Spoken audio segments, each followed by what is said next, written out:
कैसे हैं आप सभी? आई होप अच्छे होंगे, राइट। चलिए मैं गीता प्रजापति यूट्यूब चैनल पे आप सभी को स्वागत करती हूँ और आज मैं आपके लिए लेके हूँ एक्सरसाइज 7.1 का क्वेश्चन नंबर 5। तो करें स्टार्ट, ध्यान से समझिएगा, राइट बच्चों। देखिए क्या कहना है इस क्वेश्चन में, किसी कक्षा में 4 मित्र बिंदुओं ए बी सी और डी पर बैठे हुए हैं जैसा कि आकृति 7.8 में दर्शाया गया है। तो देखो मैंने इसका ड्रॉ भी बना लिया है क्योंकि हमें इस सब में ड्रॉ बनाया दिया गया था। तो आप देख सकते हैं ए बी सी और डी 4 मित्र इस तरह से बैठे गए हैं, ठीक है, कक्षा में। अब चंपा और चमेली कक्षा के अंदर आती हैं, राइट। और कुछ मिनट तक देखने के बाद चंपा चमेली से पूछती है, क्या तुम नहीं सोचती हो कि ABCD एक वर्ग है? मतलब चंपा और चमेली 2 फ्रेंड क्लास में आती है तो चंपा चमेली से कहती है कि क्या तुम नहीं सोचती कि ABCD जो दिख रहा है वह एक क्या है, वर्ग है, राइट। अब चमेली इससे सहमत नहीं है, चमेली इससे नहीं मानती कि ABCD एक वर्ग है। तो आपको क्या करना है बच्चों, दूरी सूत्र का प्रयोग करते हुए हमें बताना है कि इनमें कौन सही है, चंपा सही है या चमेली सही है, राइट। तो चलिए स्टार्ट करते हैं। अब दूरी सूत्र के लिए हमें A से B की दूरी, B से C की, C से D की और D से A की दूरी पता करनी होगी। बट उसके लिए हमें इन बिंदुओं की जरूरत होगी क्योंकि हमें सब में बिंदु नहीं दिए गए हैं। तो देखिए बिंदु किस तरह से हम बनाएंगे।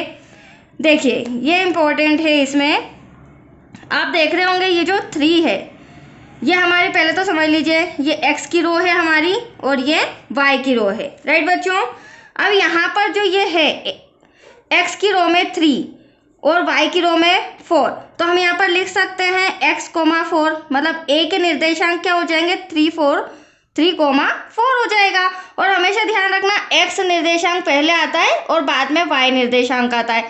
अब मैं b की बात करूं तो b का जो सेंटर बन रहा है वो बन रहा है 6। क्या बन रहा है 6, तो पहले हम 6 लिख देते हैं, कोमा। अगर मैं y निर्देशांक में देखूं तो यहाँ पर 7 आ रहा है तो ये 7 लिख दिया, ठीक है। ऐसे ही c, तो c आप देख सकते हैं, आप अपनी बुक में भी इसी तरह से समझ के कर सकते हैं। x निर्देशांक जो c है उसमें x निर्देशांक 9 पे आ रहा है तो ये 9 लिख दिया मैंने, कोमा। अब मैं y निर्देशांक को देखती हूँ तो यहाँ पर 4 आ रहा है तो ये मैंने 4 लिख दिया। अब d निर्देशांक देखना है तो d ध्यान से देखिएगा, यहाँ पर x निर्देशांक की बात करें तो 6 है, राइट बच्चों। और y निर्देशांक की बात करें तो 1 पे इसका पॉइंट बन रहा है तो 6, 1। Any doubt? इसी तरह मैं यहाँ पे भी लिख लेती हूँ क्योंकि हमें सभी दूरियां पता करनी पड़ेगी। a के लिए है 3, 4, b के लिए है 6, 7, c के लिए है 9, 4, देन d के निर्देशांक हो जाएंगे 6, 1। यहाँ तक कोई डाउट? चलिए अब हम रिटर्न करते हैं जो दिया गया है। चलिए दिया है, क्या दिया है, जो हमने अभी आकृति देखी तो हम कह सकते हैं आकृति से स्पष्ट होता है, आकृति से स्पष्ट होता है कि बिंदु A, B, C व D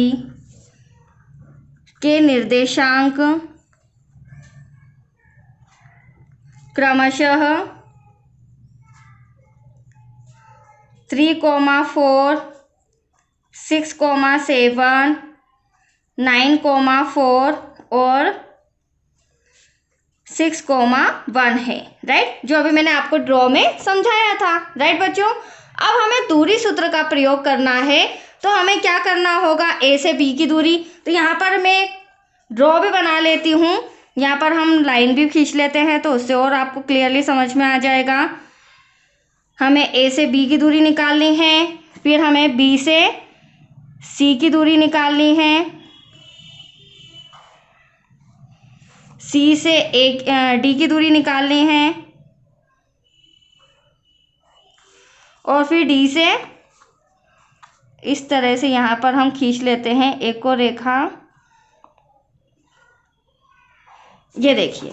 तो अभी तो फिलहाल हम AB की दूरी निकालते हैं, फिर हम BC की निकालेंगे, CD की और DA की, फिर हम पता करेंगे कि यह एक वर्ग है या नहीं, क्योंकि वर्ग की बच्चों चारों भुजाएं बराबर होती है, दैट्स क्लियर। अगर इन चारों की भुजाएं बराबर आ रही है तो हम कह सकते हैं कि ABCD एक वर्ग है, राइट। तो चलिए स्टार्ट करते हैं ए बी को लेकर। अब फॉर्मूला सबसे पहले यहाँ लिख लेते हैं दूरी सूत्र। दूरी सूत्र का फॉर्मूला क्या होता है मैंने आपको पहले भी बताया है, x2 माइनस x1 का whole square plus y2 minus y1 का होल स्क्वायर। अब देखिए ये मेरा a है क्रमशः, ठीक है, क्रमशः दिया है तो क्रम के अनुसार ये मेरा a है, ये मेरा b है, तो ये मेरा x1 y1 x2 y2। तो यहाँ पे मुझे x2 चाहिए तो हम क्या करेंगे, 6 में से 3 को घटाएंगे और फिर y1 y2 y1 चाहिए तो 7 में से 4 को घटाएंगे। तो ए बी इक्वल्स टू, आप देख सकते हैं 6 में से 3 को मैं माइनस कर रही हूँ, होल स्क्वायर हो जाएगा, राइट बच्चों। ठीक है, ऐसे ही y2 हमारा 7 हो जाएगा, 7 में से हम 4 को माइनस करेंगे। इसके आगे यहीं पर सॉल्व कर लेती हूँ मैं। अब देखिए 6 में से 3 गया, कितना बचा, 3 का स्क्वायर, 7 में से 4 गया, बचा 3 का स्क्वायर। तो A B equals to under root में 3 का 3 में मल्टीप्लाई करेंगे, 3 3 ज़ा 9 प्लस 3 का 3 में मल्टीप्लाई करेंगे, 3 3 ज़ा 9 और आगे चल के इन दोनों को ऐड करेंगे तो ये हो जाएगा आपका 18। और 18 जो है उसका कोई वर्गमूल नहीं होता है, तो फिलहाल ए बी जो हमारे पास आया है भुजा 18, वर्गमूल 18 आया है, ठीक है, इसे यहीं रहने देते हैं स्क्वायर रूट में। अब हम निकालेंगे बी सी। क्या निकालेंगे बच्चों, ये रही बी सी, तो बी और सी के निर्देशांक देखना है अब हमें, राइट। तो यहाँ पर बी सी लिख लेते हैं हम। B C equals to formula हो जाएगा आपका x2 माइनस x1 का whole square plus y2 minus y1। अब आप देख सकते हैं मैं बी और सी की बात कर रही हूँ, तो ये हमारा x1, ये y1, ये x2, ये y2। तो अब क्या करेंगे, x2 जो 9 है उसमें से 6 घटाएंगे और यहाँ पर जो हमारे पास 4 है उसमें से 7 को घटाएंगे। देखिए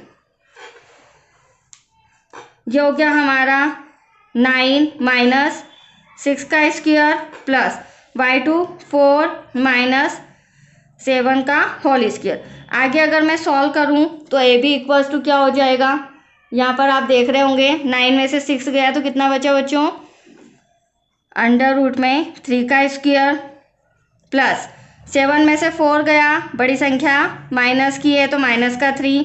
अब इसे अंडर रूट में ही सॉल्व करेंगे, 3 का 3 में मल्टीप्लाई, 3 3 ज़ा 9, -3 का -3 में मल्टीप्लाई तो माइनस से माइनस कैंसल, 3 3 ज़ा क्या हो जाएगा 9। तो आप देख सकते हैं जो हमारा बी सी है, यहाँ पर गलती से मैंने ये भी लिख दिया, सॉरी, बी सी। तो आप देख सकते हैं जो हमारा बी सी है 9 और 9 8, मतलब कि स्क्वायर रूट 18 ये भी आया है, ठीक है, बी सी भी हमारा स्क्वायर रूट 18 आया है। अब हम सी डी ट्राई करते हैं। सी डी के लिए हम इधर सॉल्व करेंगे बच्चों। देखिए यहाँ पर अब सी डी ले लेते हैं, फॉर्मूला लिख लेते हैं पहले, x2 माइनस x1 का whole square y2 minus y1 का होल स्क्वायर।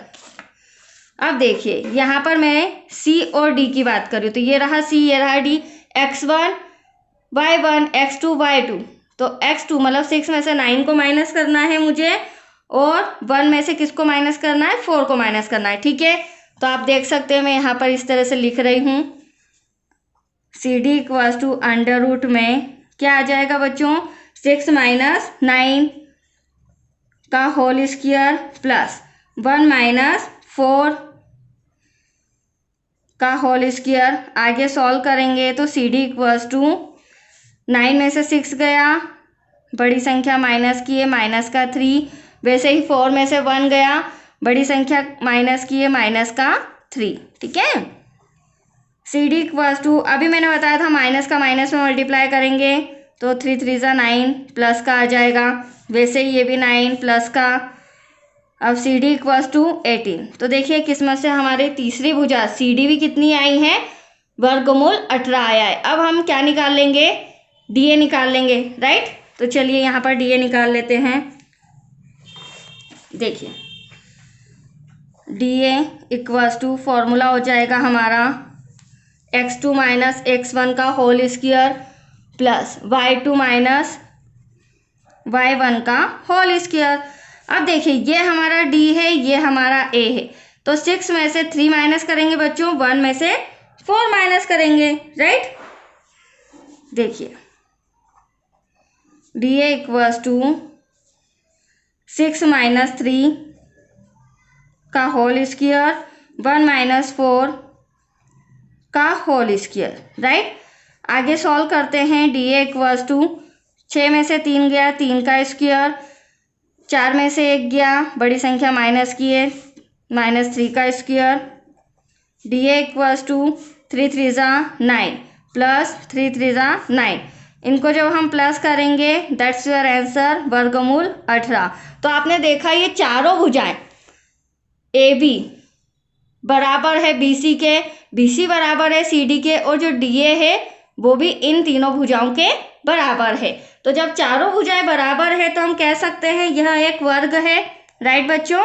तो यहाँ पर हम पहले लिख लेते हैं AB equals to BC, BC equals to CD, CD equals to DA। और तीनों चारों भुजाएं कितनी हैं, 18 स्क्वायर रूट। तो अब यहाँ हम कह सकते हैं जब चारों भुजाओं का आंसर एक ही आ रहा है तो अतः जो ABCD है वह एक वर्ग है।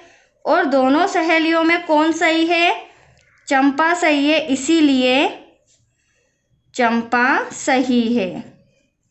तो आया आपको समझ में, यही हमें सॉल्व करके बताना था ABCD एक वर्ग है या नहीं। तो आया आपको समझ में बच्चों। चलिए आज के लिए इतना ही, थैंक यू।